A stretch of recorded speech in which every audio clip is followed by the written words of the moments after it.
Hi. Hi. Hello. I bet you've had a long. This is a Sunday too. This is Sunday. This is your long day. Work day. What time do you get? What time did you get up this morning? Get up around 6. Oh, that's later than I thought. What time are you going to bed tonight? That's maybe a better one. About 12:30. Yeah. Thank you so much for being here, and thanks to all of you for braving this inclement weather tonight. You know, you and I have known each other so long, and I'm just honored to share this stage. I think I first became aware of you, or more like probably heard you, back in the 90s when I was a young reporter, and you were working in some of the same neighborhoods that I was when I was the Chicago reporter. And in fact, you've been at Sabina now for over 40 years, is that right? Yes, I'm on my 42nd year. I came in 75 as an assistant pastor, and I was actually getting ready to leave in 81 when the pastor died. And I was about to take a leave of absence, actually, because I was very disgusted with what I saw going on in the church. And I had signed a lease for an apartment, and I was going to leave right after Christmas, and the pastor died November 19th. And there was only about 80 people at the church at the time, and they start asking, could I become the pastor? Well, I knew there was not a chance of that, because Cardinal Cody was not a big fan of mine, or Cardinal George, or on the list. They start bringing people into meetings, and he made me permanent administrator, which was a title that didn't exist. And he said, as soon as things quiet down, I'm getting you out of here. Mm-hmm. And I'm still here. Yes, you are. But so you've been through, what, 4 or 5 cardinals? Cody, Bernardine, George, and Supich. And at least 5 mayors. Yes. and that's an even bigger hill to climb. That's even a bigger, yes. But it's one of the reasons I fought to stay there, if I can say it, because so many people ask me, why did you stay there? How did you stay there? I was there, Laura, about a week or 2 weeks after I was made administrator. And there was this guy, he used to be a radio personality in Chicago called Zip Johnson. Mm. And he came to the church, was the first black family that actually had moved in that Auburn-Gresham area. And one Sunday after church, he would always sit in the back and sit at meetings. He would never speak. He said, I need you to come over to my house today. I said, okay. And I went over to his house, and he said to me, before I get involved and start working here, I need to know, are you just passing through like other priests, or are you going to stay here, roll up your sleeves, and fight with us?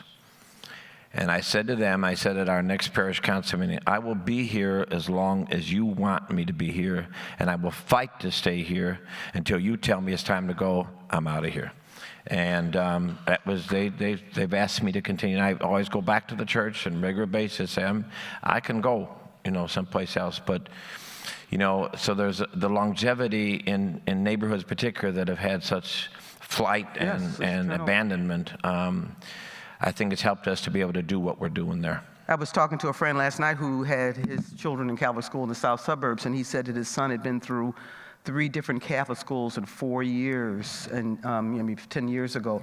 There's been so much turnover, particularly in communities of color, where you need it most. Yeah, absolutely. So the theme of this conversation is belief, and obviously it's apropos to everything that you do, but what's the most important thing that you believe in, other than God and a higher being, that drives what you do in your work? I think it really is summed up in what the scriptures say is the 2 top commandments, love God with all your heart, mind, soul, and strength, and love your neighbor as yourself.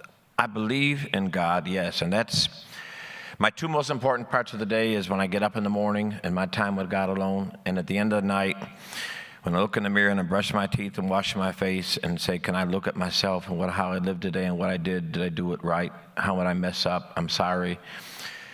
But I believe in people.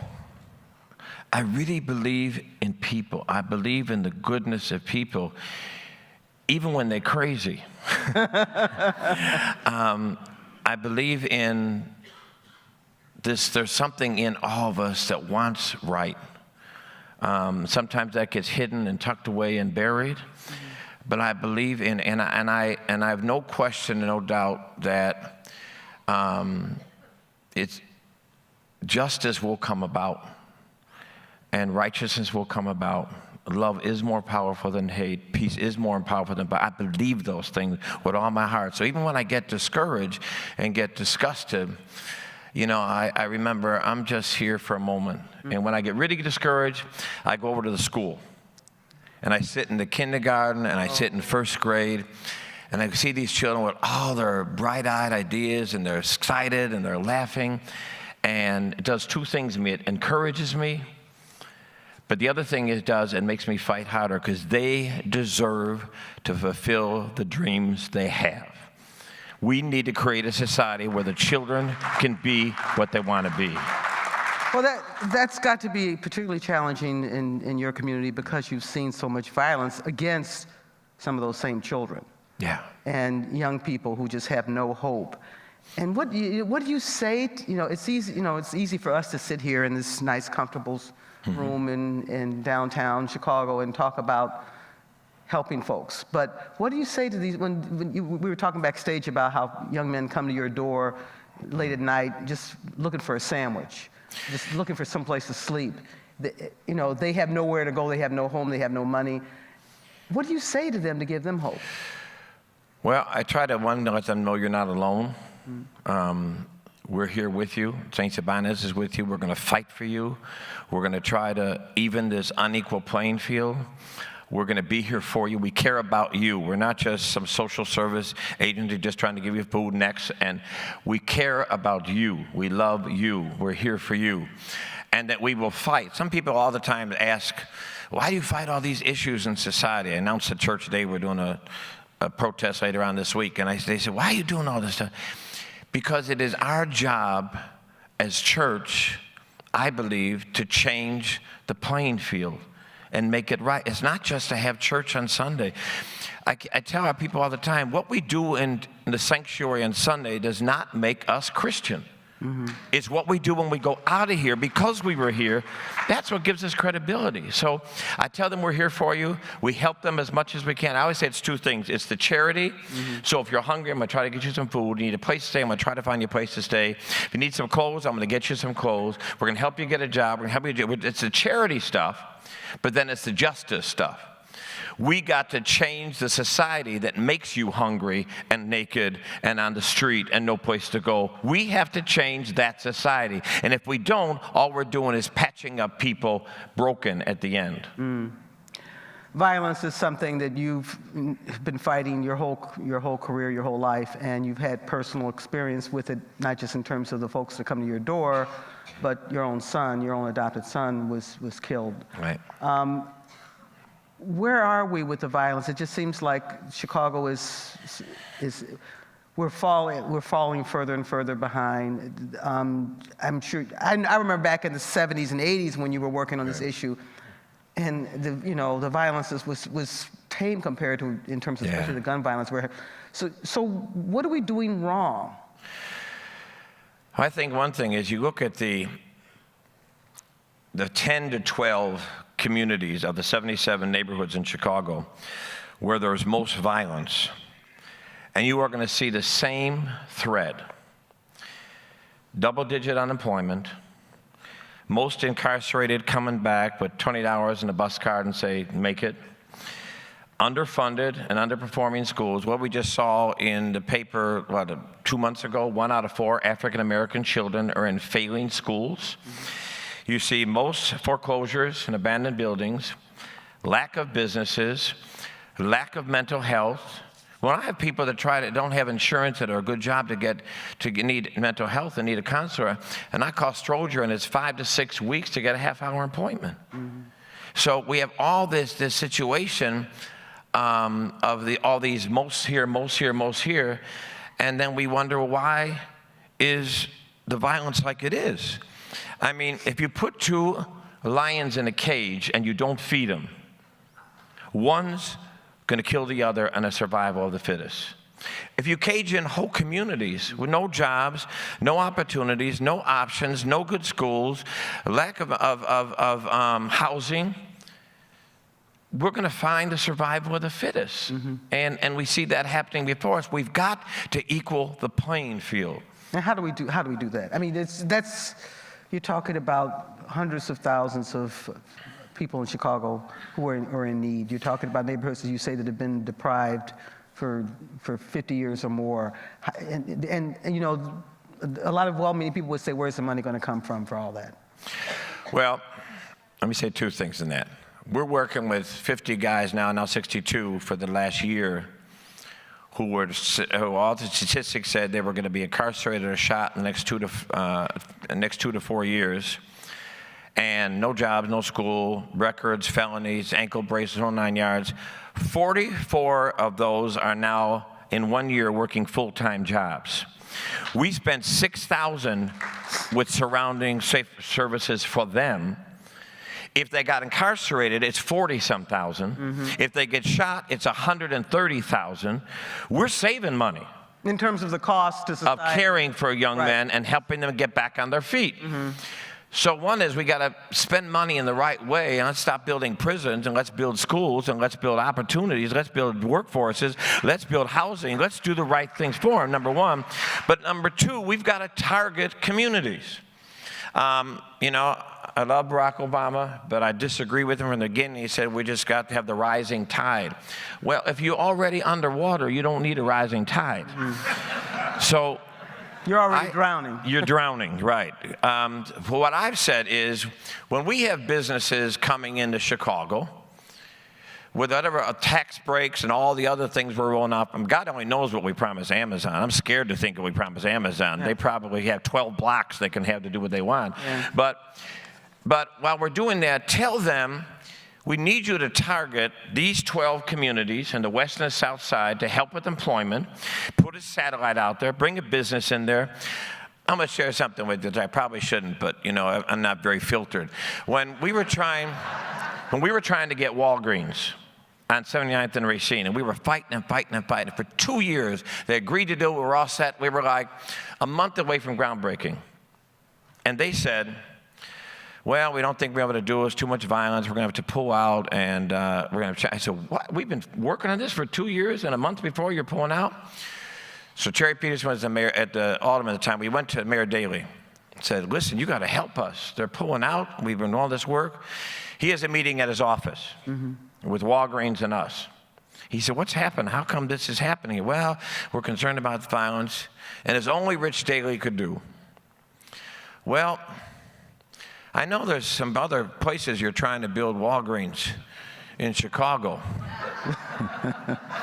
You know, permits, that permit process is so bad right now. And it's just so hard, and I don't know how it's going to go. I hope they go. I hope it happens. And a week later, we get a call. We're ready to break ground. So we got to use the bully pulpit to equal communities. If people want to build something downtown, build something in the community. When lights go out on my block, it's a month before I get it, after hundreds of calls. A light goes out on North State Parkway tomorrow. Yeah. So we've got to target these communities with jobs, with development, with employment. Well, you mentioned Amazon. The city is talking about putting billions of dollars into incentives and other opportunities to bring Amazon here. I don't think it's going to happen anyway. I don't think it is either. But what's wrong with that? That's going to create, you know, thousands of jobs, supposedly. Supposedly.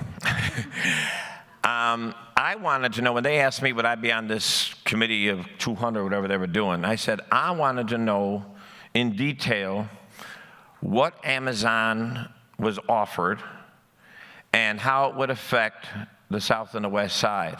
And they said, well, you know, you can't know the detail of this. We're going to tell you it's going to do much for the city, and we're going to do it. I've been there, done that before.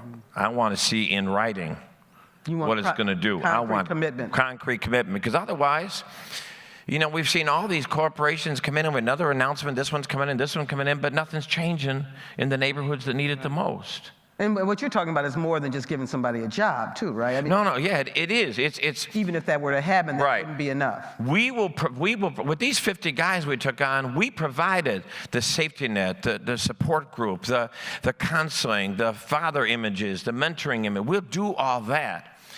But then we need somebody to open a door and say, okay, now when you've done all this, we'll hire you. And that's what we're finding the hardest time is. We have guys, you know, we moved to 62 now. We have another 12, 13 guys on part-time jobs. But they go through this. We give them internships first, so they work. They're used back on the work schedule, get used to it. But at the end of the day, there's got to be a job to go to. And there's got to be a job at, you know, at $14, $15 an hour so they can take care of themselves. Because if you're on your own and you're homeless, you can't live on $11 an hour. You need to at least have something to at least make it so that you can survive. So we've got to give people the options if they're willing to say, I want to do the right thing. I want to turn. And 95, and to say this, I've been at, like I said, Sabina for going to 42 years. 95% of the brothers in the street that we deal with want to change. 5% say, well, you know, they're just going to keep shooting. They're not going to change. They got to go to prison. Yeah. But hell, 5% of priests are crazy. 5% of lawyers are crazy. Probably 5% of this room is crazy. I'm in the group. So it's a pretty good record. Mm-hmm. But we got to offer them something. You can't just say put down the guns and pick up what? I got to eat. There was a guy, we had a summer internship job a couple of summers ago. We had so many jobs to carry on afterwards, couldn't find more jobs for these guys. We had to tell these people nothing we had for them. I see this guy on Ashland, obviously selling drugs. I ride around until he's finished. I ride back around, pick him up. And I get in the car, I said, what are you doing? He said, Father Mike, you know what I'm doing? He said, I got a kid to take care of. I'm living with my mother. I got to help her out. You give me a job, I will stop this today. When Arnie Duncan and I went to the juvenile detention center, and asked people, what got you here? One guy just raised his hand. He said, I got tired of seeing my mother crying. And I said, I'm going to help her out. So we got to give options. Do you work with gangs? Do you work with the gangs in your community? Yes. We, so thanks to McCormick Foundation and Dave and others who helped us the last couple of years. We hired 6 years ago, this is going to sound really strange, but we hired 4 former gang leaders full-time on staff at the church. Cardinal George called me about that and didn't quite understand what that was about. But it was to work in the neighborhood with intervention and to help.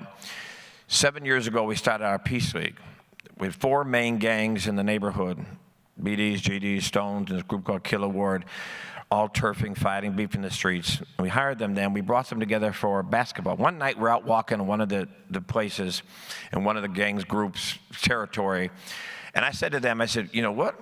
What do you think if we brought you all 4 gangs together and played basketball and took our territorialism out on the gym floor? Oh, no, somebody's going to get killed. Somebody's going to get shot. So Isaiah Thomas was walking with us that night. Isaiah Thomas says, I'm in. I thought, boy, he's a fool. And he said he was in. We worked all that summer, got the thing to happen. 2 weeks before, we had the city on board, the police department, everybody was on board. And 2 weeks before, there was somebody got killed at 79th and Loomis. Everybody backed out. And everybody said, we're not going to do it. It's too dangerous, too much of a bloodbath. And I did one of my Pfleger prayers at that time that says, God, I've told everybody this is your idea. If this falls apart, you're going to look really bad because I've told everybody it's your idea. We went ahead with it. It was the most amazing. The NBA, Joakim Noah reached out, Derrick Rose reached out, they were there. Jabari Parker reached out. The NBA refs, Danny Glover, Jim Capers, Mark Davis, they reached out. The NBA refs reffed the game. The NBA players coached the game, and the brothers played. And these were all gang members? All gang members from Port of a Gang. That now evolved 7 years later. We've now moved to 8 teams. 3 years ago, we moved to a draft. So you and I may be BDs, and Dave's a GD, and I say, you know what? I know we BDs, but he's a better ball player than you, so I'm going to pull him on my team. And And we have now 3 to 4 different, now there's 8 gangs and gangs involved, 3 to 4 different gangs on every team. We have no police. We use the Nation of Islam at the door to make sure everybody's patted down. We have not had one single incident in 7 years in these guys and in the gym. And what's happened is they've built relationships.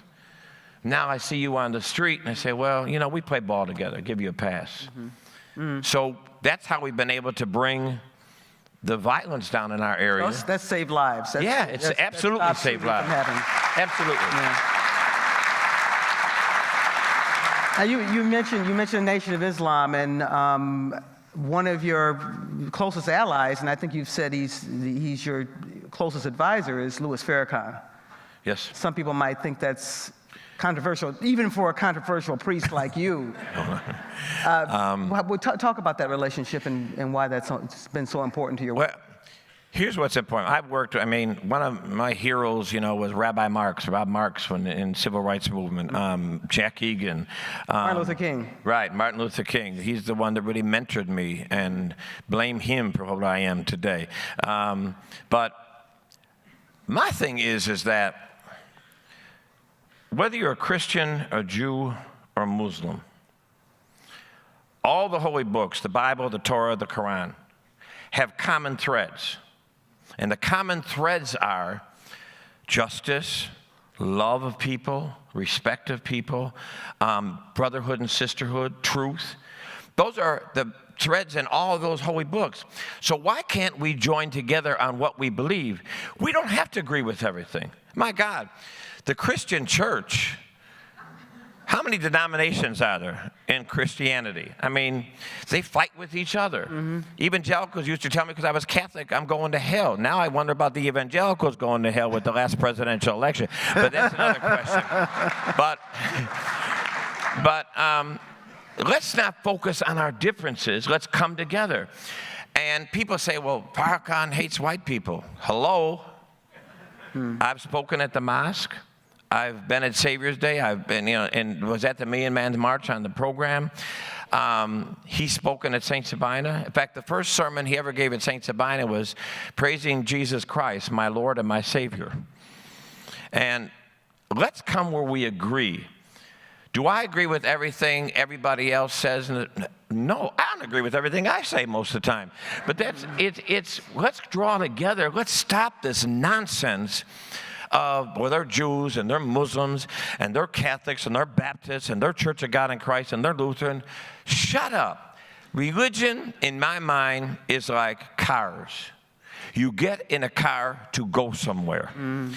If the car's broken, get out of the car and get in another car. I don't care if you came in a Ford, a Chevy, a Mercedes. You were going someplace. So let's go someplace together and stop arguing about our differences. And I just continue to stand with, whether it was Jeremiah Wright, whether it's a Cornel West, whether it's a Harry Belafonte, whether it's a Louis Farrakhan, with people who I've watched them for 25 years and who I trust. I'm going to stand with them to the end.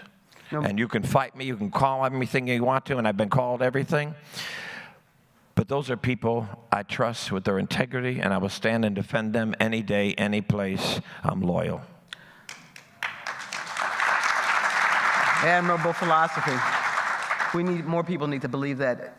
You mentioned Jeremiah Wright, and you and Jeremiah Wright went through the crucible during the Barack Obama era because of the way you practice your faith, because of the way you talk about your faith. You both share the Black liberation theology approach, right, which got portrayed in interesting ways during the campaign. Explain what that is, and how can a white priest be preaching Black liberation theology? Tell me, could you? First of all, I was exposed to Black liberation theology when I was a student at Loyola University, reading James Cone's book for a class. Got to know James Cone. I look at liberation theology with Oscar Romero, who was down in South America, and I really believe, this is hearing this from this white person, that Black liberation theology is the closest to the Acts of the Apostles that we can get. It's about how does faith put to its feet what it talks about and change the political, the philosophical, the corporate, the educational. How do we impact and be the conscience and fight for justice? I think black liberation theology says, okay, we have all these great beliefs and theologies, but how are they making a difference in the world? And I think that's where we fail. I always say, I think the number one institution that has failed America is the church. Corporate has failed, government has failed, and all the rest. But the church, we are supposed to be the conscience. We're supposed to be the prophetic voice that stands on the outside and challenges and asks the questions and raises the question. But in my mind, religion has become another golden calf. It's another corporation, another 500 fortune community, and it's gotten so into itself, it forgets that the Jesus, Christians at least say we follow, didn't have a church, and he was crucified by the government and the church because he confronted the church. Let's remember who he used his harshest language for. Hypocrites and vipers. He called that to the Pharisees, the religious people. If we were doing our job, if we were the moral conscience of America and the moral compass of America, I don't think we'd be where we're at right now. So you think that Catholic leaders, spiritual leaders, many of them are hypocrites and are failing? I got a new cardinal now, and he's very nice. No, I think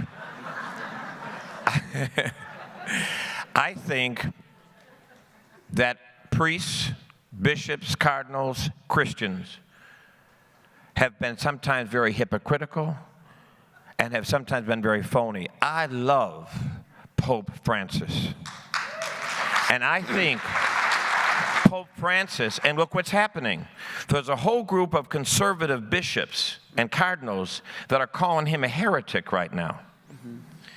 Because he's coming in confronting that the church has been caught up at being the church and forgot about the poor and the disenfranchised. So yes, I think religious people in every denomination have become hypocrites. Gardner Taylor, who was one of my heroes in life, preachers, said that I don't mind what everybody's doing out here in Christianity, just stop doing it in the name of Jesus. Because we are not preaching the gospel of liberation, of freedom, of justice, of caring for the poor and the disenfranchised and the alienated. We are supposed to be there. Everybody has a lobbyist in Washington but the poor. That's our job. We're to be the lobbyists for the poor, and we stopped doing that. Speaking of Washington, an interesting place these days. Don't get you started, huh? What impact do you think that this new era that we're in the Trump era is having on our values? I mean, what is it having an impact on your work and on the challenges that you face down in Saint Sabina? Dangerous. Yeah. First of all, I had a young 6th grade girl in a white school that I was speaking at said to me in a question and answer, Father Mike, we teach about bullying in our school and disrespecting of women in our school is not only a sin, but it's wrong and it should never be tolerated. But we just elected a man who groped women and who is always bullying people to the most highest office in our government. So it seems like we rewarded a bully and a disrespecter of women. How do I deal with that? Yeah. And I said, I apologize that that's exactly what happened. So how do we teach bullying in a public school or a Catholic school or any school, and there's a picture of a man who's bullying as the President of the United States? How do we do that? How do we do it with a person who's in the highest office who lies? And just lies, and there's no accountability. And it can just do it and go on and changes, this weekend. Yesterday, Putin's right. He told the truth. I trust him. Today, I trust the intelligence agency. I mean... Well, so what can we do? I mean, other than be frustrated? I think we from I think people in general, but I also think we as faith people got to call it out. Say, this is wrong. This is not acceptable. Because if we don't call it out, if we say this is okay, then it's okay for people in the church, the synagogue, the mosque, and the street corner. So how do we tell somebody else, respect Laura because she is a woman, and always treat her as a woman? But in this case, well, you know, he's our president. It's just locker room talk. No, no. There's got to be a consistent high ground we stay on. Do you think that that's been another failure in faith leadership, that there haven't been enough voices speaking? Oh, absolutely. In two ways. One is because the church has been so silent. The other way is, and I joked earlier, but I gave a talk not too long ago to a group of evangelicals, and I said, I have a problem because I had a huge argument with a preacher named Paula White, you know, who calls herself Trump's pastor.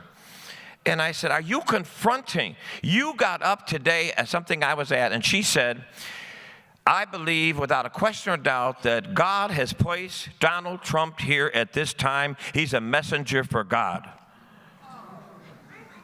I said, you're going to hell.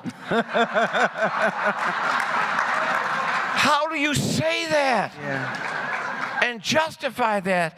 And you're telling people that from a pulpit. How are you doing that? And she said, because I believe that. I believe God has placed him here, and my job is not to challenge him. My job is to pray for him. No, your job is to challenge him and saying, when you lie, a lie is a lie is a lie. It's wrong. When you call people's names, when you mistreat people, when you bully people, when you grope on a woman, that is wrong and it's not acceptable. Now, I'm not saying everybody in this room start right here have done things wrong, but then you're supposed to admit it and apologize for it and move on, but you just don't say, well, that's how it is. What kind of a society is that? What's wrong with our politics that we've created this environment that where we are today? Not just in Washington. Look what's going on in Springfield, and the fact that, you know, people are going hungry, that people are going without educational opportunities, people are losing their jobs because of this crazy stalemate in Springfield. What's wrong with our politics today? I think one of the things is, again, this is just me, we have spent a lot of our time hitching our wagons to parties and to politicians. I said some years ago, I renounced being a Democrat, I renounced being a Republican, and I'm not going to be with somebody because they're this and I like that personality, so I'm with them all the way. Because if I'm with you and you're a Democrat and I like, and I say I'm with Laura Washington all the way, and then Laura said something I disagree with, I'm not free to tell you. Because now I'm on my wagon's hitched to you. Right. I think our job as people in general, and certainly as faith people, is we've got to say, here's our list of issues. Now, in the governor's race, where do you stand on these issues, Bruce Rauner? I kind of know. Where do you stand, JB? Where do you stand, Chris Kennedy? Where do you stand on these issues? I'm going to vote for what I think is going to be better for the people on the south and the west sides of Chicago. That's how I'm going to vote. So I don't care if you're a Democrat, I don't care if you're Republican, I don't care if you're independent. I'm going to vote, but I refuse to get up there and stand up there and do your invocation or your benediction when I disagree with what you're doing. We've got to stop being party people, and we've got to be issue people and demand politicians answer issues and not just say, because I'm a Democrat or Republican, I'm with you. Those days are over. Politics are corrupted and dysfunctional in the country nationally, locally, city, state, and government. We have let the government become a bunch of rich people who do whatever they want to do, and we're just supposed to go along with it. Ain't happening. On both sides, you think? On both sides. Have you ever supported a Republican? Pardon me? Have you ever supported a Republican? Yes. Who was that? I'm not going to say. Okay. I have. I voted Republican. I voted for independence. In this last presidential race, I was working for Bernie. I love Bernie Sanders.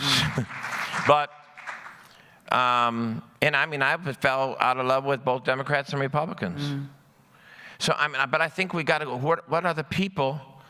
What are the issues? We don't press them on the issues. And campaign talks are campaign talks. We've got to not only press them on the issues, but, you know, we've got to then afterwards say, okay, you got this. Let me bring these to your office, because these are the 10 things you said you were going to do. Now do them. Hold them to it. We've got to hold them accountable. After when Bruce Rauner was running, and had a conversation, talk about, well, I'm going to go away to all these social programs and bring in manufacturing and bring in real jobs, real business. Great, I want real jobs. But I kept saying then, until that comes in, you got to keep the social agencies, because people got to eat and people got to sleep someplace and they got to be able to survive. So cut all those. Well, where are the businesses? Yeah. Where are the companies? Where did they come in? But the social aid, we've lost 100 and some non-for-profits in this city that will never come back. When Hull House closes, Yeah. what in God's name has gone on? Not good. So we have not held politicians accountable, and we've not demanded that they answer questions on issues. We've got 5 more minutes before we're going to go to conversation with you. And I'm just going to run through a few names. Just give me some quick hits about your relationship with these folks and how you'd like to see that relationship improve. Barack Obama. Where are you now? We need him back. We need him to be a voice in Chicago. This is home. Come back and be vocal about the violence and the inequality. Have you talked to him recently? Not since he got out. I talked to him before he got out. Got out when he was released. Yeah.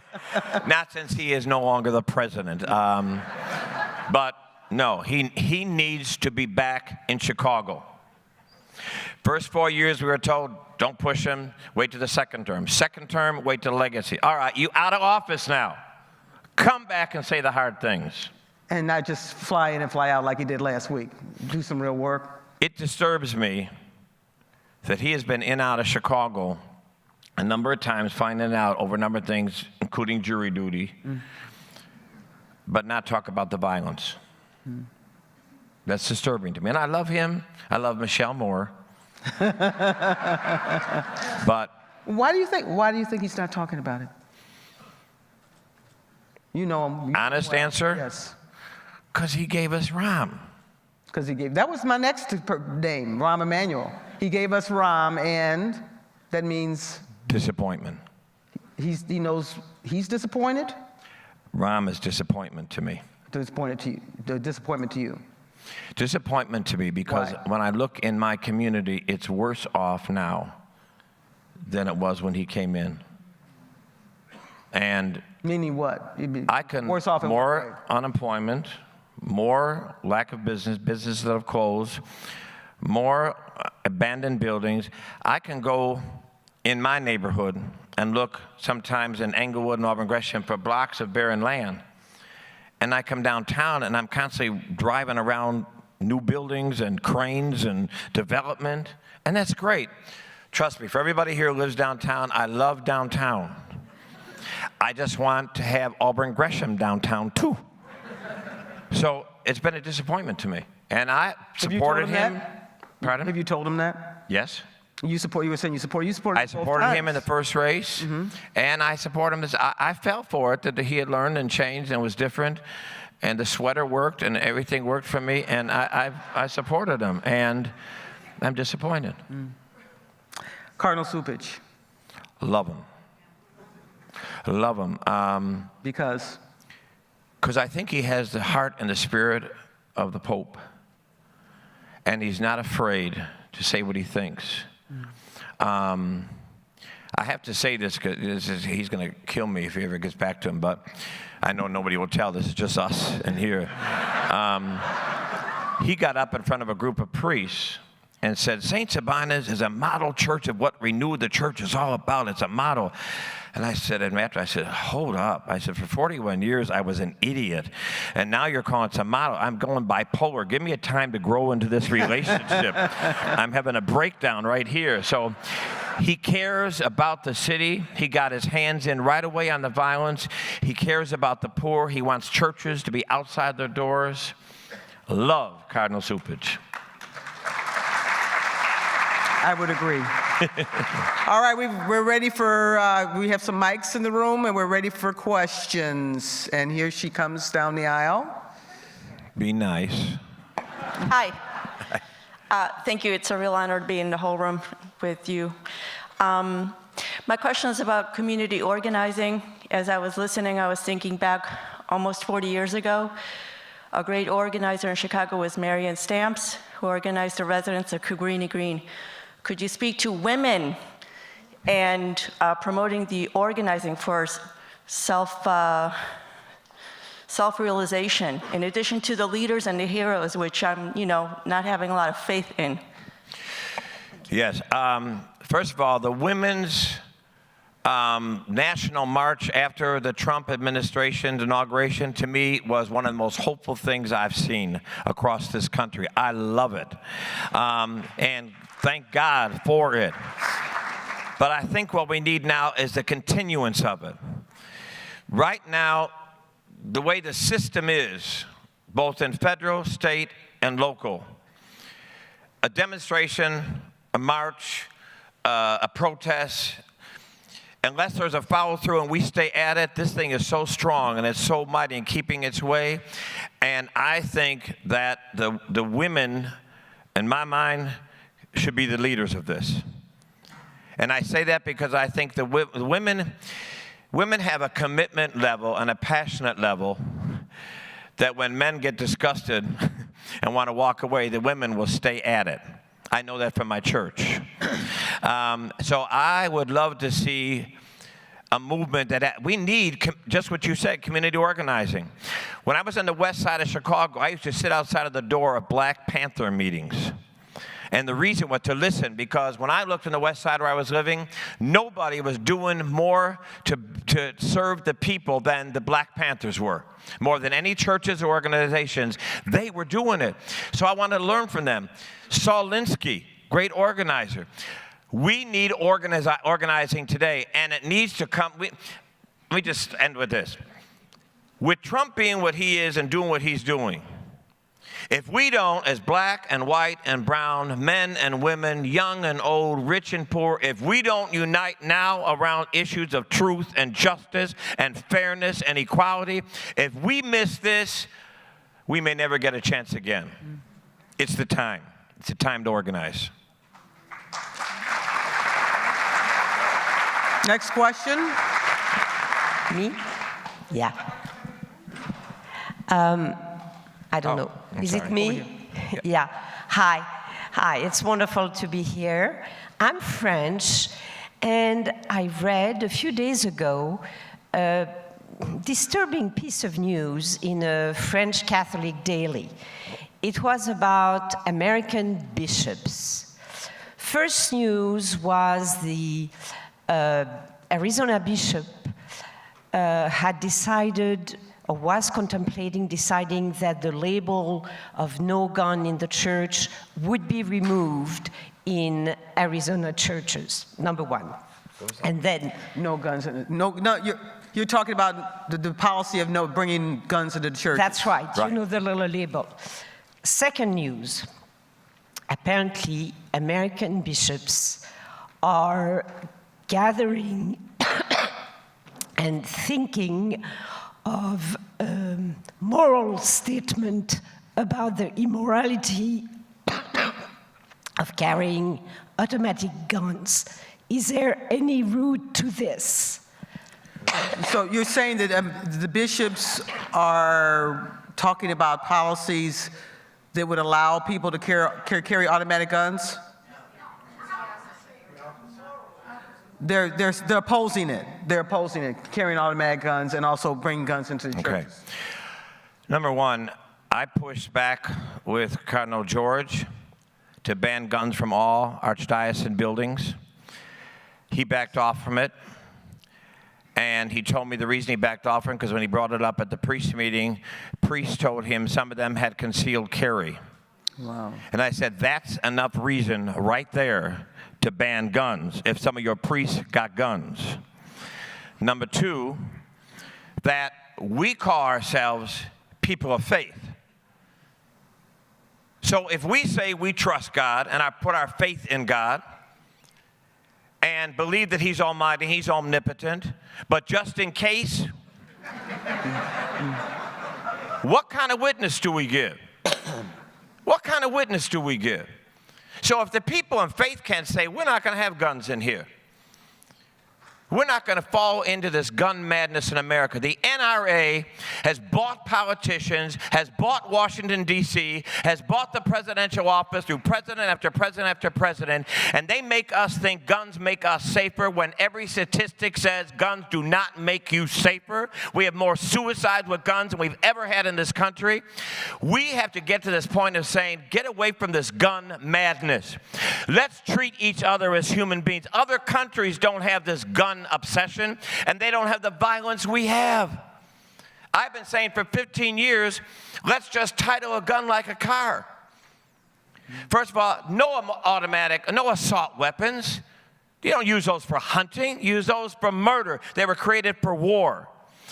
If I have a car and I give it to Laura and I don't transfer the title, and she gets in an accident, it's my responsibility. Let's do the same thing with guns. So that everybody that's buying these 200 and 300 guns from Indiana shows, which has some of the worst gun laws in the country, where Governor Pence was, let's take it and say, well, you got to have a title for every one of those nationally, just make you accountable. So guess what? When that guy's selling the guns on the street, gets caught up in a crime and he didn't transfer a title to sell that, let him go to jail, watch guns turn in this country. What an NRA guy told me, that the number one consumer of guns in America right now are the illegal guns. So if we stop the easy access to illegal guns, it's less guns made by the gun manufacturers, less guns made to pay the gun lobbyists. It's all about the bottom dollar. Well, the hell with your bottom dollar. You're living out in gated communities, multi-million-dollar houses, that there's no guns on that property, there's no guns in that suburb, and that you're making money off of bloodshed in Chicago. No, that can't continue to happen. You want to know what I really think? Thank you so much. At this time of year, a lot of us want to donate and give to organizations or charities. Can you tell us who is doing the work? Where should we be sending our donations to so that we can help? Great question. Who's doing the work? No, where should she send donations? I figured you'd say that. She's not looking. She's looking down. Ma'am? There are a number of organizations doing great work in Chicago. A number of them. And I'm happy to give those to you or give you my email and I can email them to you. But there's a number of organizations that are doing good work. But you said a key point. I don't believe anybody, and McCormick Foundation knows this because they fund our 4 peacemakers on the street. I don't believe anybody should just give money and not hold accountable how the money is spent. Because there's a whole lot of money out there that is going to places where there's nothing happening. And that angers me, because we're scrunching to go from payday to keep things going and keep programs going. We run an employment center. We run a youth center. We run a social service center. We run a senior building. We run an apartment building for homeless and for low income. We're running all these things and struggling with it. And I'm seeing somebody else is getting millions of dollars because they know somebody, and they write it off. No. Make sure they're doing the work. So I think in any organization you're thinking, I'm more than happy to contact me at Saint Sabina. I'm happy to give you a number of them, West Side or South Side in particular. But any organization you reach out to, anybody, you should ask for the data. Make sure they're doing it. Don't just write a check, because that check may be going in somebody else's pocket. Next question. Next question. Father, I grew up in the Auburn, Ashburn area. I loved it in that area. I came from St. Thomas More Catholic Parish, so I know you very well. But I have two questions. Okay. The first is on unemployment. Now, when I would talk on the south side and the west side, the question I would always get is no one could get jobs because they had a criminal record. And I always said that if you were a nonviolent felon and you kept yourself clean for a year, you ought to be able to go to court and get your record expunged. My second question to you is, how effective do you believe the police force, Chicago police force, is in Chicago to attempt to prevent the type of violence on the south side and the west side, which is almost like war zones. Right. And you read about it every week in the newspaper, and the killings all end up in the back page. Thank you. Good questions. First of all, in terms of the expungement, that is a very tender issue to me because time and time again, it's a joke. And again, I love Barack Obama, love Michelle Moore, but when he said he took off the box about, do you have a record? Because we send people, they go through the interview, they go through a second interview, many times go to a third interview, so we like them, we want to hire them, but now we'll have to do a background check. Well, we told you they had a background. Now, if you're a sex offender or you're a murderer, you should just stay in jail because there's nothing for you. Just go back to jail, stay there, ask them please keep you because you can get someplace to eat and sleep. But if you sold drugs, under Bill Clinton, a Democrat, we put masses of people in incarceration and got records and got felonies. And now they can't get jobs. And so what happens is that these records now keep you from getting a job, and these companies say, well, we're background friendly. Well, what do you mean by background? So before we allow employers to come down to Saint Sabina, we said, clear to us what you mean by background friendly. Because it means stealing a gum out of Walgreens, then you're not background friendly. But you got to give somebody a chance. So the expungement thing is good, but it's a long process. Cabrini Green Legal Aid Center helps us with that and work with that. But again, going through this process and getting through the expungement takes time, and they're overwhelmed with so many people coming to them trying to get expungement for records. So companies have to be willing to give people a second chance. We had one guy working at a place for 3 months. Great, he had right telling me as great he was, but he said, we just got his background back, and he has a felony, we're gonna have to let him go. Oh. Are you kidding me? You just said this guy is great. Do you think people deserve a chance? Yeah. So the expungement thing is real. In terms of the police, I think Eddie Johnson is good. I've known him since he was a beat cop. I believe he understands what a good cop and good policing is. But here's what I also believe. We have not done training. We have not done conflict resolution. We have a culture in the police department which we have not dealt with yet. And so I tell Superintendent Johnson all this time, what he's saying up here is great, but it's not trickling down. Because when I see a police stops on the street in my community, I pull over and watch. And when I hear somebody's first words to a guy in the corner is, you MF this or you MF that, that doesn't build relationship. So we've got to understand we can't have just community police officers. Every police officer is a community police officer. And we got to have training, and we've got to build this relationship back, and we got to treat people with respect.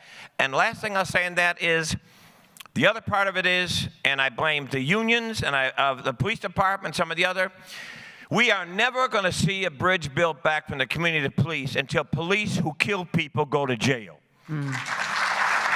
We see, everybody said, video cameras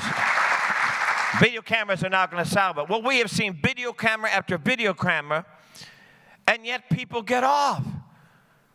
What's the message we're sending? So a cop can kill you and still go home and it's okay? So Mike, you don't have faith in all the reforms that Rahm Emanuel has been putting into place or talking about in the I think we've done consent decree that they're moving toward? We've done a couple good things. I believe the reform for the police department must be watched over by the government, by the courts, and by an outside person. You don't change yourself. You need somebody looking at the police department and telling them what they got to do. We need to surrender that. I've been involved in 2 courts suitcases right now, trying to force the police department to be under a supervision of watching it, because if we don't make them do it, it's not going to happen. Right. Father Pfleger, would you run for mayor in 2019? Hell no. Do you have a candidate? For mayor? Yes. Oh, Lord. There's a guy who I think would be great. He will absolutely kill me. But go ahead. Arnie Duncan would be the greatest mayor for the city of Chicago. Please, Arnie. I think he'd be great. You got to talk him into it.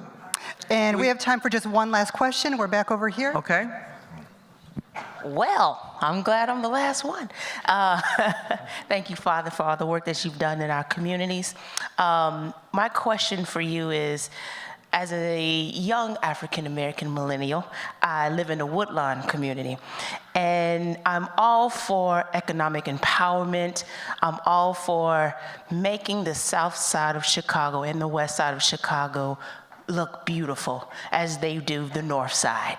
And so my question for you is, how do you feel about the presidential library that will soon be coming to the Woodlawn community, and also with this whole this new, I guess they got, the police have this new Training center? yes, training center coming, as well as in the Auburn Gresham community, a new mega church what is building they're building a new church, and they have a new community center for daycare and for school. So how do you feel about all of these things coming into the neighborhood? Wow. Sorry about all of that. First of all, thank you and the millennials who have been so vocal and so strong. I love and thank God for you. But I also want to challenge you. We've got to connect. The millennials with the elders have to work together. We can't be separated. This Moses Joshua stuff. We are one and the same around truth. And so we got to join together. But thank you for rising up. You have brought in a new state's attorney. You've gotten rid of a former police chief. Millennials have done great work. But as far as the new Obama Center, there must be a signed, written agreement with the community.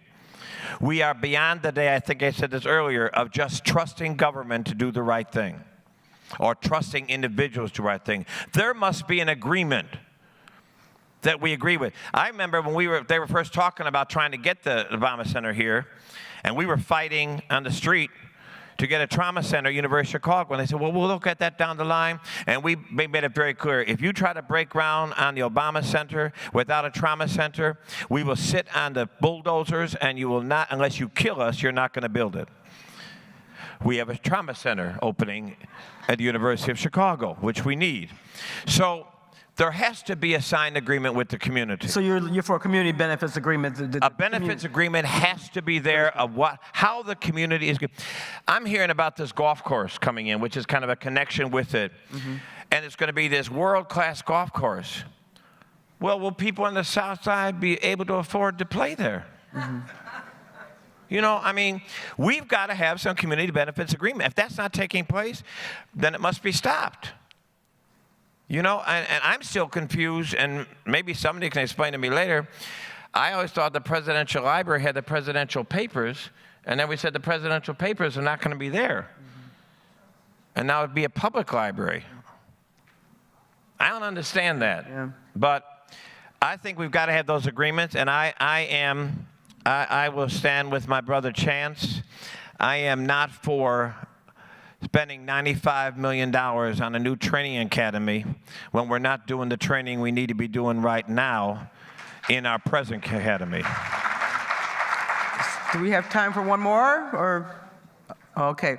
We have to close it out. Thank you very much, Father Michael Thank you, Pfleger. Laura. Thanks for all Can I you do just for say this this community. before I closing?